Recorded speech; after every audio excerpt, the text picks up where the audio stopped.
Boa noite, pessoal. Desculpe-me pelo atraso de 2 minutos. Eu tive problema aqui com a internet desse período aí de isolamento social, muita gente usando a net e volta e meia a gente tem dificuldade e comigo não é diferente, tá? Mas, como de costume, quero saudar a Folha Vitória, a Rede Vitória. Quero saudar todos vocês que estão aqui conosco, nos prestigiando. Hoje nós vamos falar sobre telemedicina e nós temos um convidado ilustre, que é o Dr. Leonardo Lessa Arantes, que é o presidente da Sociedade Médica do Estado do Espírito Santo, que deve estar tendo alguma dificuldade para ingressar aqui. Deixe-me ver se o Dr. Leonardo ingressa para a gente começar esse bate-papo com ele. Estou verificando aqui.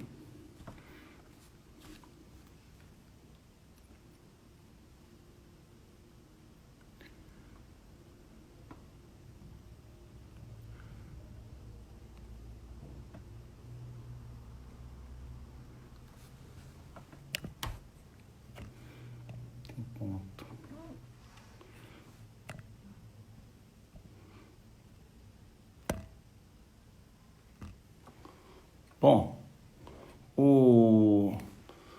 enquanto o Dr. Leonardo Lessa não chega, a gente vai conversando. Leonardo.Lessa, 2 S, 2 As. Bom, de qualquer forma, enquanto o Dr. Leonardo não chega, a gente vai conversando. A telemedicina é um meio, obviamente, não presencial de se exercer a medicina. Esse meio não presencial de se exercer a medicina ou de se socorrer da medicina, conforme o lado, né? Exercer é o médico, se socorrer da medicina ao paciente, ou aquele que assiste ou responde pelo paciente. Na realidade, antes de qualquer regramento, a telemedicina ela já é exercida, já é praticada há muitos e muitos anos, e eu vou dar um exemplo muito clássico da telemedicina. As mães, desde sempre, ou os pais, né? Os pais, digamos assim, ligam para o pediatra durante um final de semana, durante uma noite, uma madrugada, com problema, angustiados com o filho, com a filha, é uma tosse, é uma falta de ar, é uma dorzinha, e eles fazem contato com o pediatra. E o pediatra gentilmente atende, sana aquela dúvida, prescreve alguma medicação, e isso não deixa de ser uma espécie de telemedicina. Isso aí acontece, como eu disse no início, há muitos e muitos anos. Uma pessoa no pós-operatório liga para o médico: doutor, estou com dor aqui no local da cirurgia. Isso aí é uma espécie de telemedicina. Uma outra situação de telemedicina, peraí, acho que ele está entrando aqui, não é, ele está com alguma dificuldade. Bom, mas então, antes, né, portanto, antes da pandemia, já existia na prática, não havia de um regramento, mas já havia na prática a telemedicina. Em 2018, na realidade, nós tivemos uma resolução do Conselho Federal de Medicina, de número 2227. Ela foi revogada, inclusive, antes mesmo de entrar em vigor. Ela falava ela previa a telemedicina, mas diante dos inúmeros questionamentos, tanto dos médicos, muitos médicos foram contra e ainda são contra, como também os pacientes. Houve muitas pessoas questionaram, então o Conselho Federal achou por bem revogar.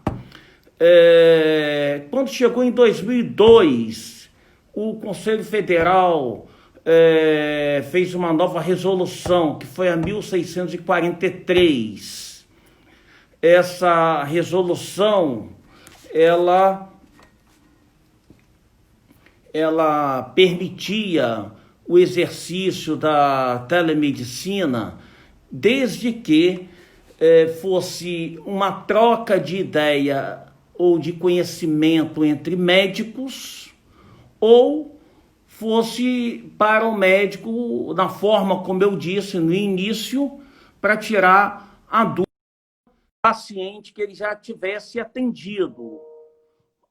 Eu acho que agora o doutor Leonardo Lessa está entrando. Vamos aguardar mais um minutinho. Mas enquanto ele não entra, a gente continua.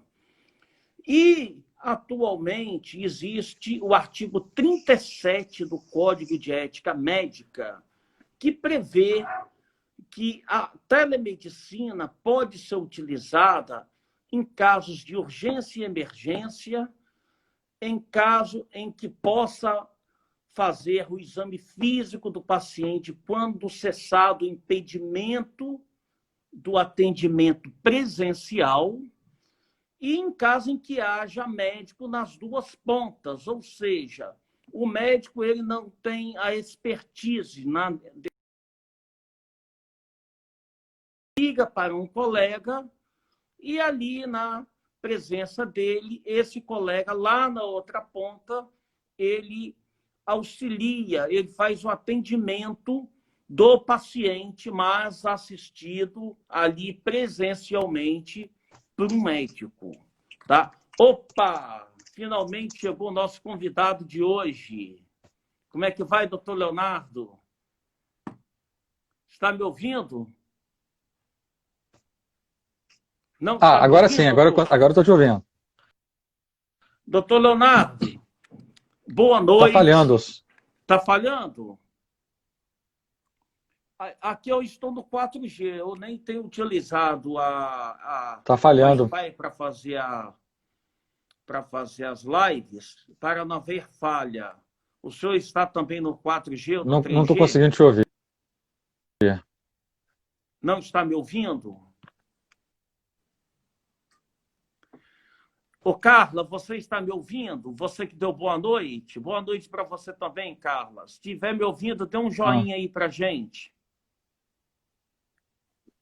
Tá. Carla? Eu vou sair, Tá me ouvindo? Olha, o Joilson, estou te ouvindo, o Joilson falou que o som está bom para todos. Mas eu não estou conseguindo ouvir o entrevistador. Não está ouvindo? Eu vou sair e vou entrar de novo, tá bom? Talvez seja o problema aí na sua internet, porque está eu vou sair e vou entrar de novo. Dizendo aqui. Ok, pode sair e entrar de novo. Ok, Carla, obrigado. A Carla está ouvindo, teve o jogo. Alguns amigos disseram que estão ouvindo, tá? Bom, o doutor Leonardo saiu, mas vai retornar e aí a gente vai contar com a presença dele do jeito que a gente imagina. Agora eu estou te ouvindo. Agora, doutor? Agora tá bom. Amém. Doutor, boa noite. Muito obrigado pela sua presença. Como a gente aqui tem que começar pontualmente às 19 horas, hoje eu atrasei 2 minutos por conta da internet. Eu tive problema aqui com o Wi-Fi e passei para o 4G e estava dando probleminha, mas está tudo ok. Então, eu comecei a falar algumas coisas que eu vou dizer para o senhor, mas antes, tá? Eu gostaria de apresentá-lo para o pessoal da Folha Vitória, da Rede Vitória, para os nossos amigos que estão aqui conosco, nos prestigiando, tá, doutor Leonardo? Então, o convidado de hoje, doutor Leonardo Lessa Arantes, é graduado em Medicina pela UFES e essa graduação ocorreu em 1999. É médico angiologista e cirurgião vascular. Atua na Secretaria Estadual de Saúde do Espírito Santo como cirurgião vascular e Doppler vascular no Hospital Estadual de Urgências e Emergências Médicas e na Unimed Vitória como coordenador médico do SOS Remoções. É também médico legista da Polícia Civil do Estado do Espírito Santo, diretor do Sindicato dos Médicos do Espírito Santo, presidente da Comissão de Ética e Sindicância da Associação Médica Brasileira e presidente da Associação Médica do Espírito Santo.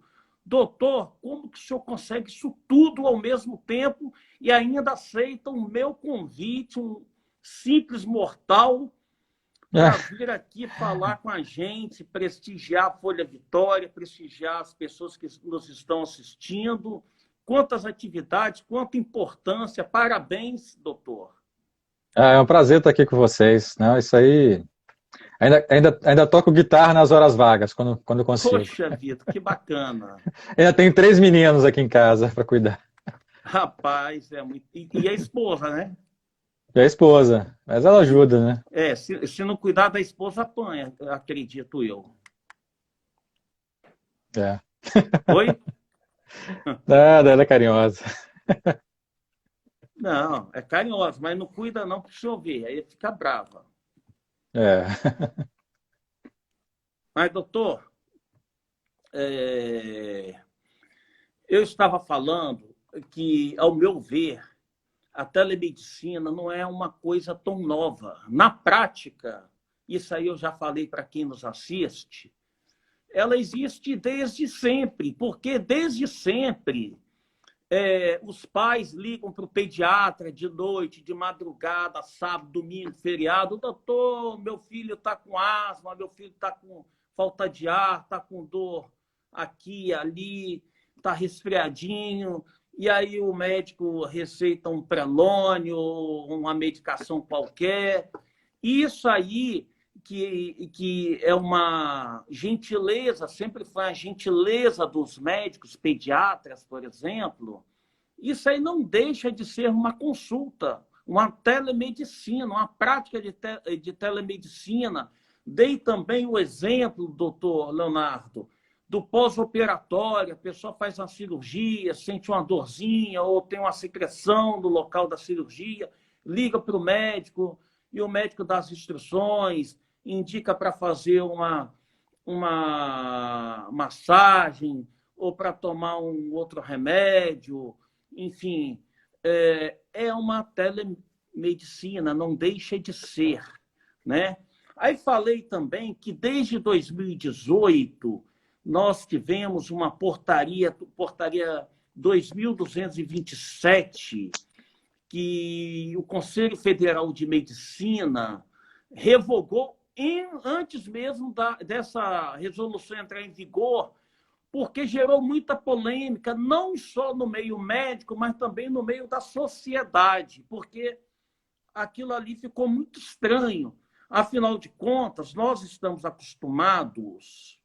estávamos, né? Vou colocar até assim no passado, né? Porque essa pandemia eu acho que vai mudar a forma de vida de todos nós.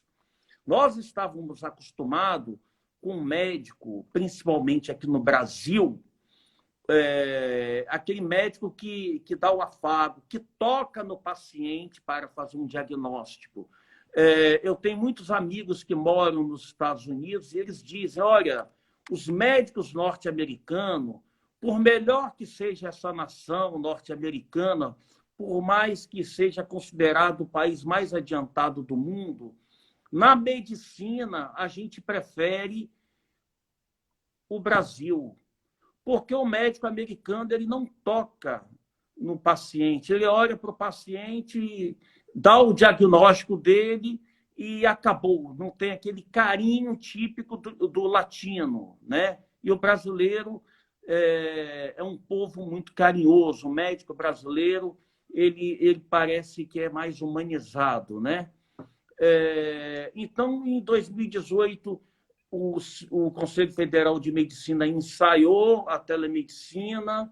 Depois veio, em 2002, veio a resolução 1643, que, salvo engano, o senhor me corrija se eu estiver errado, já falei isso aqui, que permitia a telemedicina, a troca de conhecimento, né, entre dois médicos, eles conversarem sobre o paciente, ou o médico que estivesse lá na outra ponta conversaria com o paciente desde que esse estivesse assistido pelo médico local, estivesse ali do lado dele. E depois, o artigo 37, salvo engano, do Código de Ética, isso aí o senhor sabe muito melhor do que eu sobre a ética médica, a partir do currículo do senhor, o Código de Ética tem permitido a telemedicina em situações específicas, né?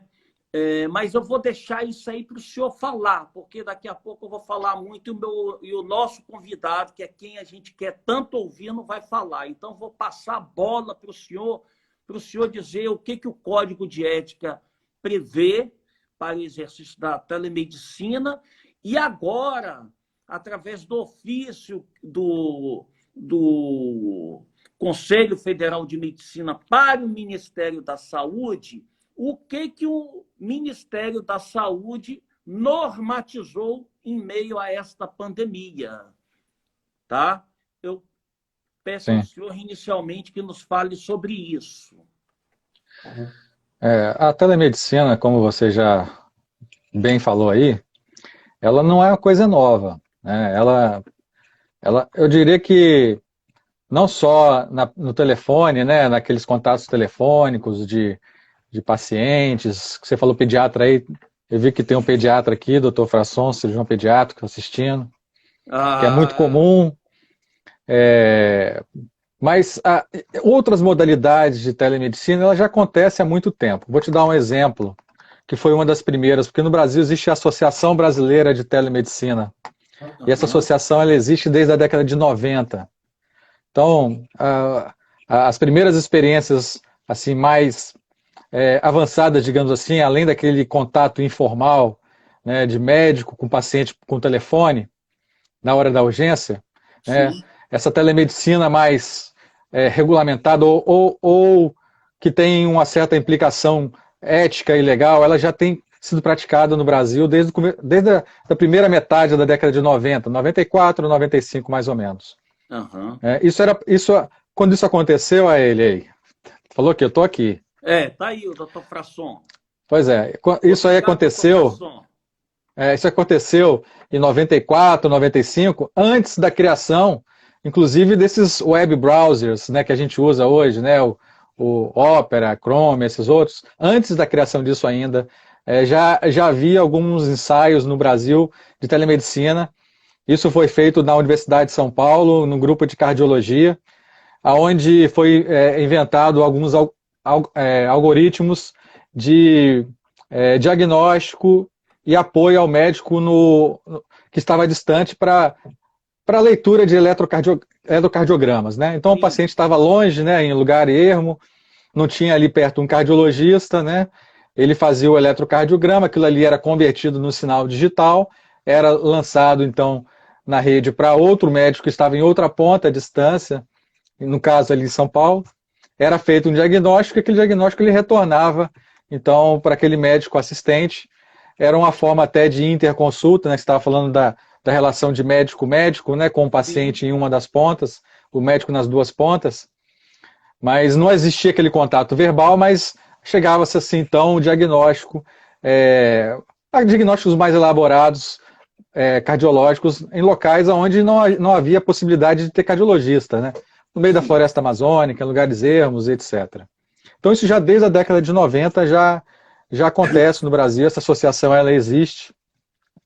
E à medida que a tecnologia e a informação ela foi evoluindo daí para frente, né, o surgimento de cabos de fibra ótica, banda larga, esse dispositivo que nós todos estamos segurando e conversando nessa hora, que é o celular, isso passou a ser praticamente algo natural para as pessoas, né? Já existe uma geração que está nascendo na frente de uma tela e já vê tudo assim, de maneira muito natural, esse contato de pessoa para pessoa através de um aplicativo, de uma tela, de um celular. Em 2002, então, antes disso tudo acontecer, 2002, era o boom, então, dessa revolução tecnológica no Brasil e no mundo. O Conselho Federal de Medicina, ele fez uma resolução sobre telemedicina, mas como a tecnologia ainda não estava suficientemente avançada, ela deixava muito a desejar e ela apenas englobava certos aspectos da telemedicina, por assim dizer, especialmente esses que eu já falei antes, que é a interconsulta, que é a relação médico-médico com o paciente do outro lado. A coisa foi evoluindo, foi avançando, a tecnologia, as startups começaram a aparecer, né, a internet 4.0, e em 2018 veio assim de supetão aquela resolução do Conselho Federal de Medicina, que você já mencionou, que pegou todo mundo de surpresa, né? Eu acho que o que faltou foi comunicação, faltou ter chamado os médicos antes para poder discutir o assunto, né? Foi uma coisa feita assim meio... Não houve diálogo com a sociedade, não houve diálogo com os conselhos regionais de medicina, com as sociedades médicas, não houve diálogo com ninguém. De repente, nós estávamos com aquela resolução, ou um rascunho do que seria aquela resolução, porque ela não chegou realmente a entrar em vigor, lançada para todo mundo, e foi aquela surpresa, aquele susto, porque faltou realmente a discussão maior sobre o tema. Claro. E agora nós estamos vivendo esse período, né, da pandemia, onde as pessoas estão afastadas, né, cada um na sua casa. Existe um receio das pessoas em procurar o médico presencialmente, né, e a gente consegue até entender esse tipo de receio, porque os hospitais hoje eles estão virando locais onde há uma grande concentração de pessoas e de pacientes infectados, né? Basta você ver a quantidade de infecção que nós estamos tendo aqui no estado com os profissionais da saúde, né? Então, quase que 1/3 de todos os infectados aqui no Espírito Santo são profissionais da área da saúde. E isso, as pessoas foram ficando em casa, adoecendo em casa. Nós pegamos um pouco da experiência de outros países, o que aconteceu em outros países. Em Nova York, para você ter ideia, aumentou em 800% a quantidade de óbitos em domicílio por infarto agudo do miocárdio. As pessoas sentiam dor no peito em casa e não podiam ir no hospital ou tinham medo de ir no hospital e acabavam falecendo em casa mesmo, sem ter nenhum tipo de socorro. E essa situação toda, então, levou o Ministério da Saúde a uma tentativa de regulamentar aquilo que, infelizmente, né, a categoria não conseguiu regulamentar. O Conselho Federal, junto com os conselhos regionais, não foram hábeis suficientes para poder regulamentar. Então, mais uma vez, a gente foi surpreendido, né?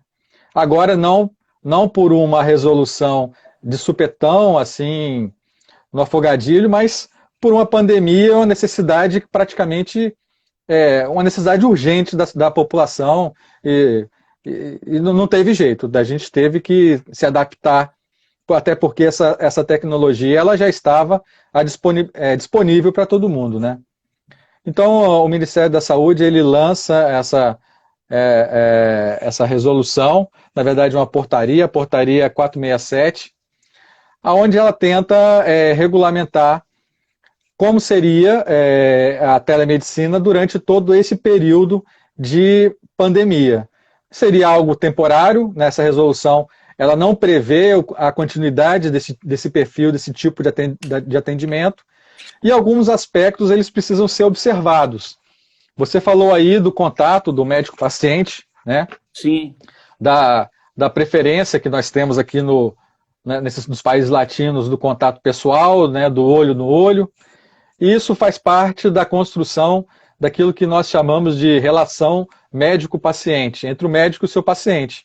Uma relação que ela é baseada na confiança mútua, né? Você não vai se submeter a um procedimento, a um tratamento, às vezes cirúrgico ou com medicações, seja o que for, se você não tiver confiança no seu médico, naquele que está na sua frente. Então, a relação médico-paciente ela é construída assim, na confiança, né, no diálogo, no contato físico também, né? Porque muitas vezes o diagnóstico do paciente ele se dá não só na troca de informação verbal, mas ele se dá na medida que o paciente ele entra na sala do seu médico. Então, quando o paciente abre a porta, a gente já começa, o médico, ele já sentado na sua cadeira, ele já começa a trabalhar e montar o seu diagnóstico. Você já repara na face dele, se ele está com a face de quem está sofrido, sentindo dor, na coloração, se ele está com sudoreico, a pele, né, o aspecto da pele, a coloração, a maneira que ele vem andando, se ele está mancando, né, se a marcha dele é uma marcha normal, considerada normal, ou se não. Então, assim, são aspectos que a gente já começa a ter seu diagnóstico, né? Você chega o paciente para você, te cumprimenta, você pega na mão dele, você sente a temperatura, né, o toque, às vezes até mesmo o cheiro. E isso tudo faz parte do diagnóstico e às vezes o médico ele é capaz de dar o diagnóstico antes que o paciente diga qualquer coisa, né, antes do bom dia. O médico já sabe, ou já tem uma direção para que lado ele deve ir. E agora, como é que nós vamos fazer isso, né? Na pandemia a gente não tem essa possibilidade.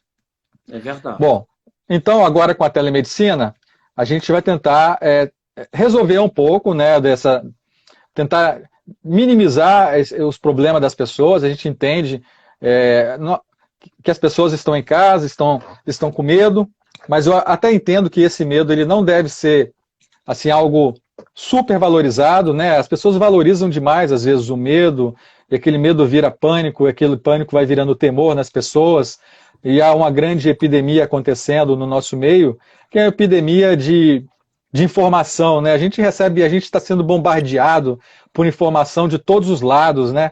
E a pessoa às vezes fica em casa deprimida, doente, né? Pacientes crônicos, né?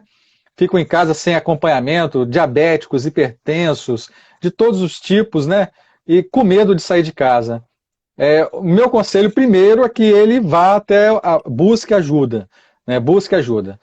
Uma das maneiras é a telemedicina, outra maneira é a ajuda até mesmo pessoal, tomando todos os cuidados, é óbvio, né? Conforme o governo tem orientado. É o uso da máscara, é manter a distância, é ter cuidado com as mãos, com os olhos, com a boca, né? O profissional que atendê-lo também ter ali as suas medidas preventivas para evitar a contaminação. Né? A pessoa não deve também ficar em casa se passando mal. E aí o que acontece? O que a gente tem visto hoje?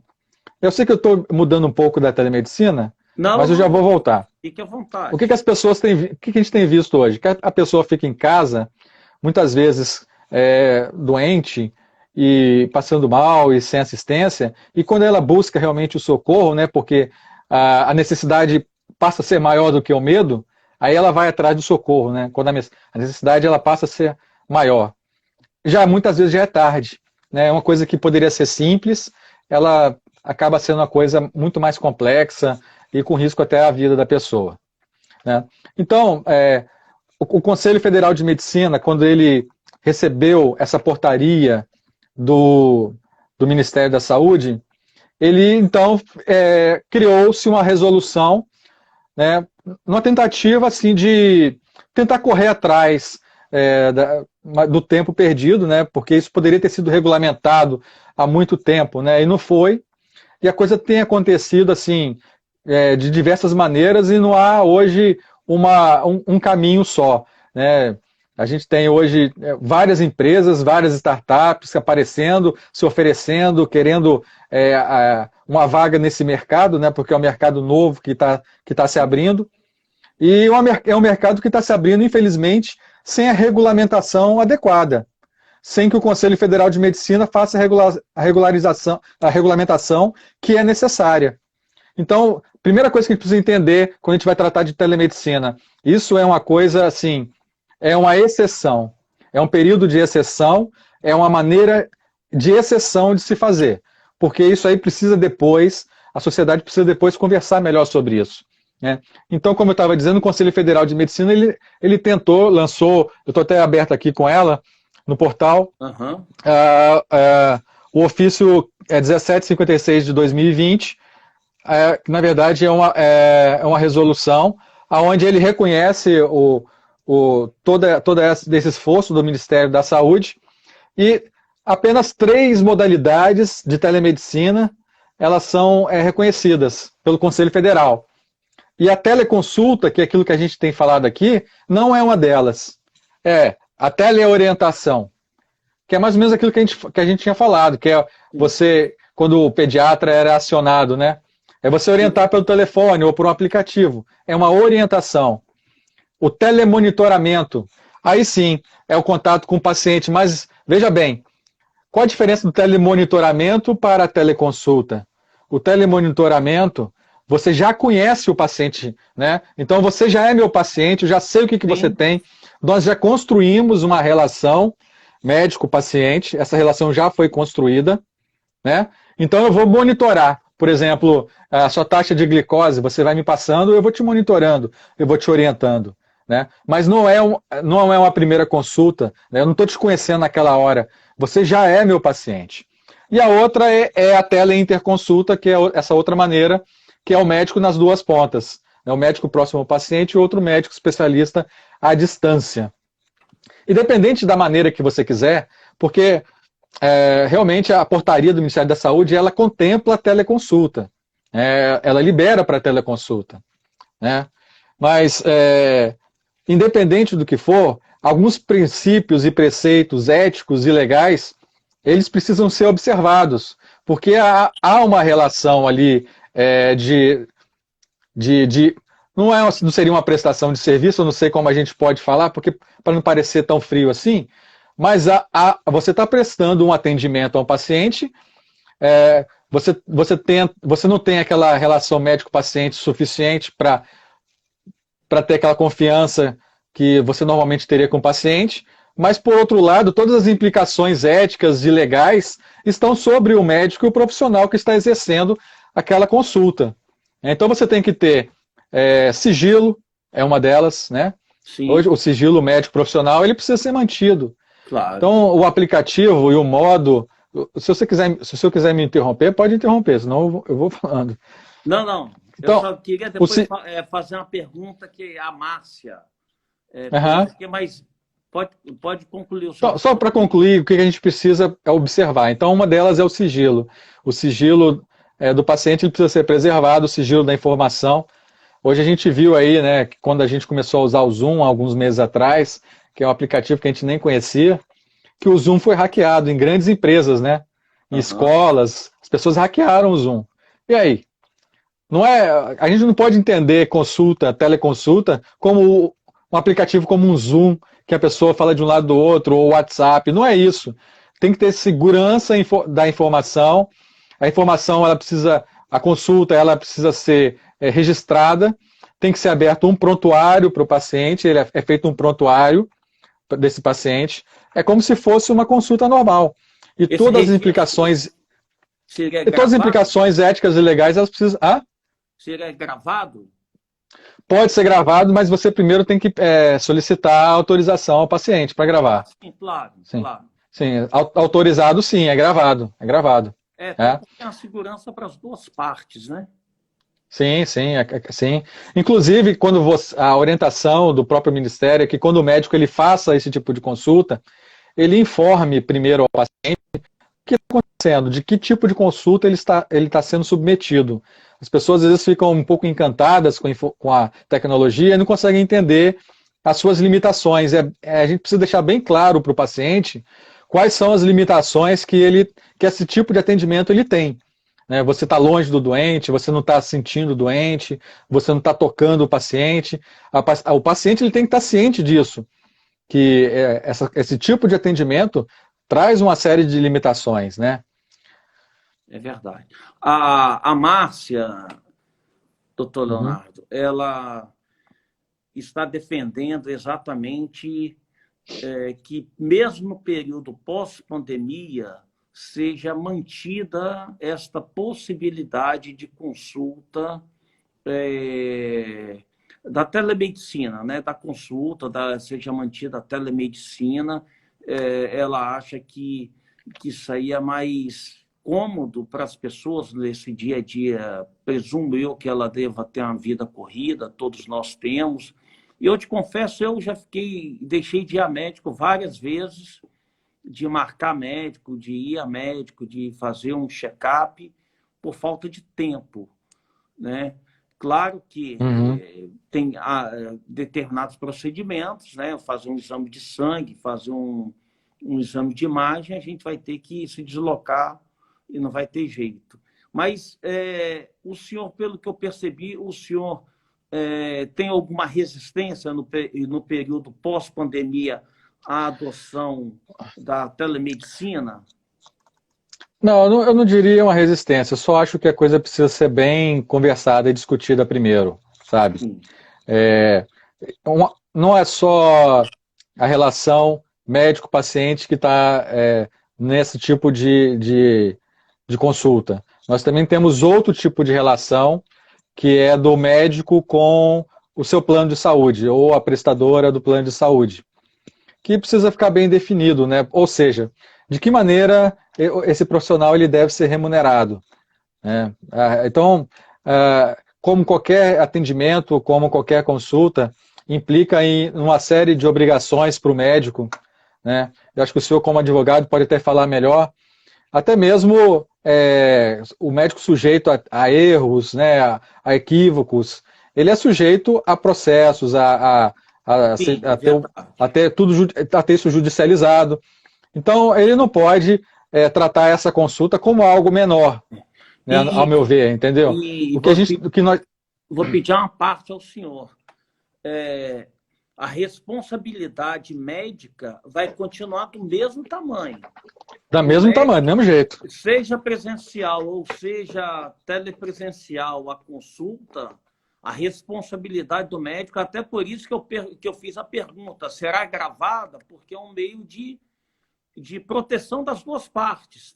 Tanto para o médico para dizer que adotou a conduta correta, acertada, quanto para o paciente se for reclamar um possível erro médico, né? Sim, a Mas responsabilidade é a mesma. Então, é a ele mesma. precisa ter os seus direitos garantidos também pela outra parte. E essas normas que saíram agora, né, meio que de urgência, tanto do Conselho Federal quanto do Ministério da Saúde, elas não tocam nesse assunto, né? Então, o que a gente tem observado hoje é planos de saúde querendo pagar valores muito abaixo do que o valor de uma consulta presencial, né? Às vezes bem inferiores, né? Então, há um problema com relação à própria regulamentação do mercado, né? Falando de mercado do profissional médico, né? Sim, Isso tem que sim. ser observado. Doutor, essa questão de remuneração de honorários médicos com operadoras de plano de saúde, isso aí com o próprio paciente particular, se for o caso, eu acho que isso aí é uma questão que pode ser negociada e será negociada se, né, vingar a telemedicina. Eu acho que Agora, aquilo que é combinado não é caro, né? Tem que ser é, combinado antes. é verdade, mas eu te asseguro que o direito a uma indenização, no caso de um suposto erro médico ou de um erro médico, isso aí não vai ser levado em consideração. O médico vai ser responsabilizado. Eu tenho certeza disso. Então, o médico, não que eu seja contra a telemedicina, tá? Mas o médico ele vai ter que redobrar a atenção dele, porque eu já vi muitos casos, a gente milita nessa área de atendimento a profissionais médicos e instituições médicas e hospitalares, mesmo quando não há um erro médico, mas há uma alegação e há um processo em decorrência de um alegado erro médico ou de um alegado erro hospitalar do pessoal de enfermagem, ainda que não tenha havido, a dor de cabeça é tão grande, é tão sofrido esse processo, principalmente para o médico, né? O médico dorme mal, trabalha mal, fica com aquele processo anos e anos e anos, sem contar a despesa que ele vai ter, né? Então, realmente, ele tem que colocar na balança se vai valer a pena, se ele está realmente apto para exercer a telemedicina. Pois é, eu acho que sim, que tudo que a gente está vivendo agora é um momento de exceção. Sim, e depois que passar a pandemia, isso a gente tem que sentar na mesa, né, e conversar. Tanto dentro dos conselhos, né, com os planos de saúde, como que isso vai ser feito. Eu acho que isso é um movimento que não tem como ser adiado por muito mais tempo, porque a tecnologia já está aí. Né, em alguns países já está acontecendo esse tipo de coisa. Sim. Né? Só que como infração disso aqui agora, né, a gente precisa regulamentar muito bem isso aí, sentar e entender como isso vai funcionar. Se você me perguntar a minha opinião pessoal, hoje, eu acho que, como eu sou cirurgião, eu acho que a consulta inicial, aquela primeira consulta, quando você não conhece ainda o paciente, ela deve ser presencial. Eu acho que a telemedicina ela não conseguiu ainda suprir ou ela não consegue ainda ser melhor do que a presencial na primeira consulta. Mas naquele caso dos pacientes que você já conhece, que precisam só de um segmento, né, mostrar um exame, alguma coisa do tipo, aí sim, né, a teleconsulta ela é muito bem-vinda, sim. Mas nesses critérios que a gente já tem falado. Por exemplo, vou falar até de a pessoa que está com Alzheimer, né? Vai lá sempre no neurologista ou no geriatra fazer o acompanhamento. A pessoa não tem nem noção do que está acontecendo, né? Eu acho que é um caso que a telemedicina pode ajudar, porque o responsável vai ligar e vai falar, minha mãe ou meu pai, ou meu marido ou minha esposa, seja quem for, está assim, assim, assado, está comendo bem, não está comendo bem, enfim, vai dizer como a pessoa está se comportando, desde que ela visualize que a pessoa realmente não precisa ser vista pelo médico. Se a pessoa estiver como sempre esteve, não vejo por que se deslocar até o consultório médico, já que todo mês vai lá, conversa um pouco com o médico. Não estou depreciando a consulta médica, mas o que ocorre, vai lá ver, prescreve, dá a receita, vai lá, compra o medicamento, né? Volta, no outro mês vai. Isso aí pode ajudar também. Agora, há casos que realmente vai ser mais difícil, né? Cada caso é um caso nessa história, né? E como eu disse, eu acho assim que para você fazer uma consulta de segmento, né, que é o monitoramento, o modalidade telemonitoramento, que é mais ou menos o exemplo que você falou, ela pode ser feita assim. Agora, para uma consulta inicial, eu acho que é muito temerário. Muito temerário. Talvez algumas especialidades sejam mais fáceis do que a minha, não sei. Não, a sua realmente. Como o senhor falou, realmente, é uma consulta de monitoramento. Mas, doutor, olha só, o papo com o senhor está tão bom que, infelizmente, o nosso tempo está no final. Passou muito rápido. Passou mesmo. Eu acho que a gente Nem te não... deixei falar. Oi? Nem Pois te é. deixei falar direito. Se o senhor quiser, se o senhor tiver disponibilidade, que o senhor é muito ocupado, ouvir, mas se o senhor quiser nos dar o prazer de a gente fazer uma segunda live para falar de forma mais ampla o que o senhor ainda tem para falar, é só o senhor marcar o dia. A gente tem lives aqui toda segunda, quarta e sexta, sempre às 19 horas. Vai ser uma honra fazer uma nova Vamos live. combinar sim. Vamos Tá? combinar sim. Vamos combinar. Eu estou vendo que tem outros médicos participando também. A gente pode abrir para eles. Não deu para ler as perguntas. A gente faz uma coisa mais aberta, deixa o papo assim fluir mais livremente, né? Sim, sim, sim. Então, eu vou ficar à disposição do senhor. Olha só, o doutor Frasson está parabenizando a Folha Vitória por abordar um tema tão pertinente. Realmente a Folha Vitória largou na frente, tem feito um trabalho muito bonito aqui durante a pandemia. E eu agradeço a Folha Vitória que colocou nós, o Carlos de Souza Advogados, nesse barco aí, nós estamos remando juntos. Mas, doutor, realmente nosso tempo está esgotado. Eu agradeço imensamente a sua participação, tá?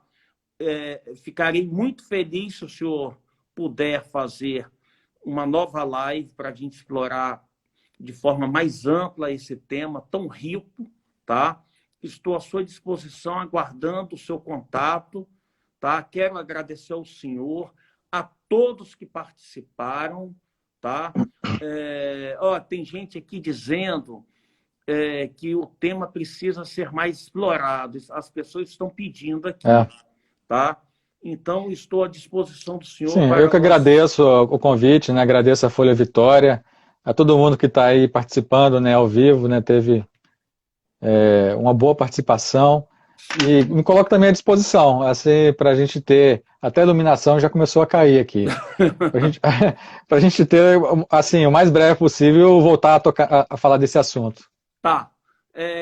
Depois a gente vai fazer um contato, quem sabe na semana que vem, se o senhor tiver disponibilidade, a gente fazer algo para o senhor falar mais ou falar menos.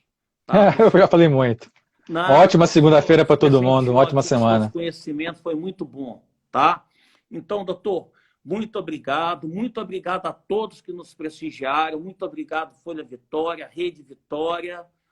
Boa noite para todos, fiquem com Deus, até a próxima. Tchau. Tchau.